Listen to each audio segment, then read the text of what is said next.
Kaya mga gilew, magagata tayo ng puso ng saging. Ito ating mga sangkap, karne, bawang, sibuyas. Siyempre, hindi mawawala ang ating siling.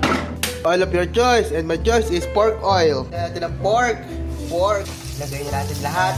Sama-sama sila dyan. Lalagay na natin ang ating puso ng saging. Ito pa, ano maga? Yeah. Kaya natin asin. Ilalagay natin yung pangalawang gata, yung kakong gata, para lumabot yung ating puso ng saging. Ito puti, baka naman. Ilalagay natin yung suka, ilalagay natin yung paminta. Yan, papasulakin natin yan, huwag yung haluin. Yan, ilalagay natin yung siling verde. Anong bango na. Intense flavor, lalagyan natin ng sili. Yan, pwede nang haluin pag nakakulo ng suka. Ilalagay na natin yung gata na yan. Yan, lalahat natin. Ito na. Baka naman. Mga irog at mga gilew. Wari ko iluto na rin.